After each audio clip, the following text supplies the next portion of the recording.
El barroco. El barroco va a ser el movimiento posterior al Renacimiento. Como habíamos dicho anteriormente, esto en el siglo XVII. ¿Qué es lo que caracterizó a este movimiento llamado barroco? Tenía un humanismo distinto al anterior. Este humanismo ya no era tan emotivo, sino más bien más pensante.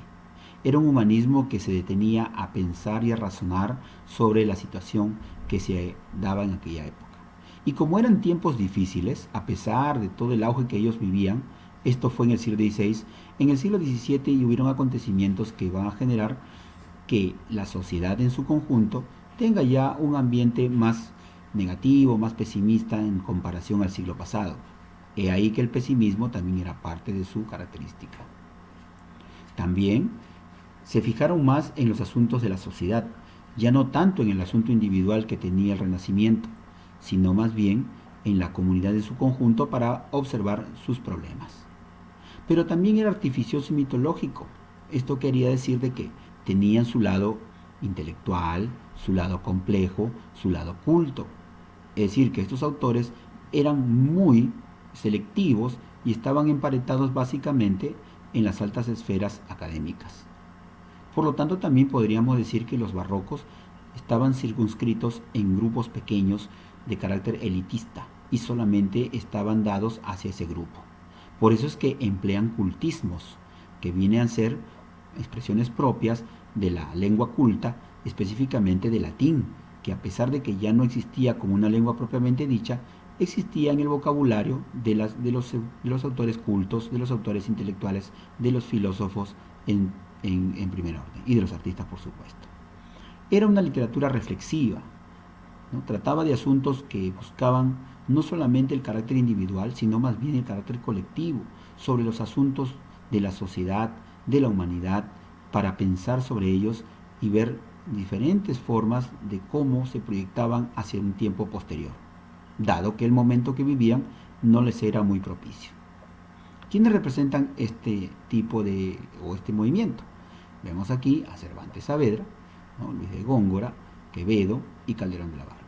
Todos ellos representaron un tipo de literatura que de alguna manera encerraban cierta crítica. ¿Qué géneros se desarrollaron en este tiempo ya llamado Renacimiento? Primero vamos a conocer el género lírico, que es el primero que inicia este tiempo. Podemos ver de que existió lo que se llamó la escuela italiana, que fue creada por Juan Boscán y Garcilaso de la Vega, específicamente el segundo, Garcilaso de la Vega. ¿Por qué digo esto? Porque este poeta, ojo, no el peruano, no el inca, sino un español que tendía mucho su tiempo a ser también militar, ¿no? De él se acuña la frase, ora la espada, ora la pluma. Garcilaso de la Vega, en sus correrías por el continente europeo, tuvo a bien estar por Italia, y es ahí que tiene conocimiento de Petrarca, básicamente, y este trae el modelo petrarquista, el poema petrarquista, y lo impone en España como una moda. Y es ahí que la escuela italiana se impone en este primer momento. Y Juan Boscán es el que lo secunda en esta tarea para difundirla y generar cambios en la estructura cultural de la poesía española. A su vez, esta corriente, la escuela italiana, va a generar dos corrientes que serán, digamos, la que continuarán esta tarea a lo largo de este siglo, del Renacimiento. La escuela salmantina, representada por el escritor, el autor Fray Luis de León, y la escuela sevillana por Fernando de Herrera.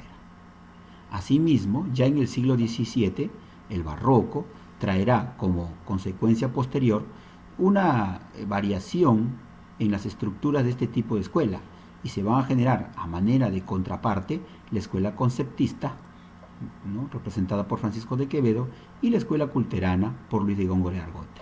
Ambas escuelas fueron totalmente contrarias al estilo de las anteriores, puesto que éstas tenían más un asunto, como habíamos dicho anteriormente, filosófico, reflexivo. El género narrativo.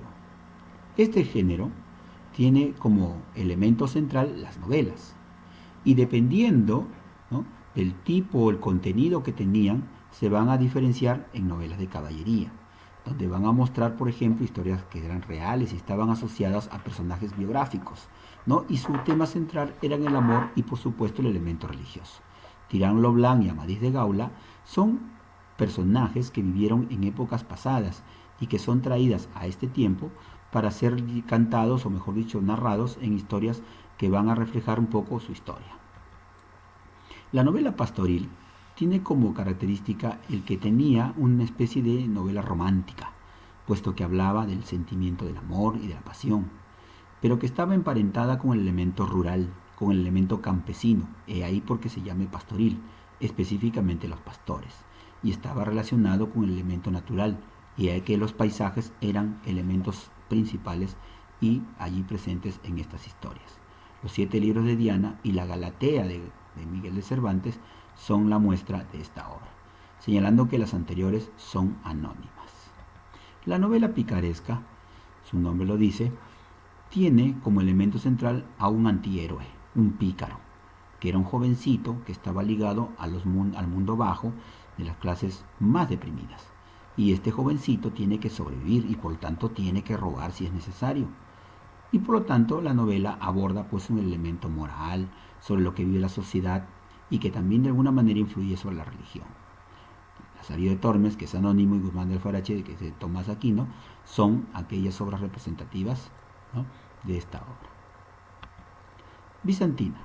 La novela bizantina es aquella en la cual tiene un elemento que busca el cambio radical en el tipo de escritura narrativa de aquella época, ¿no? Ahora trata sobre asuntos de amores y de aventuras, ¿no?, donde se busca sobre todo encontrar un equilibrio en la sociedad y hay que exista, que tenga una función ética y moral.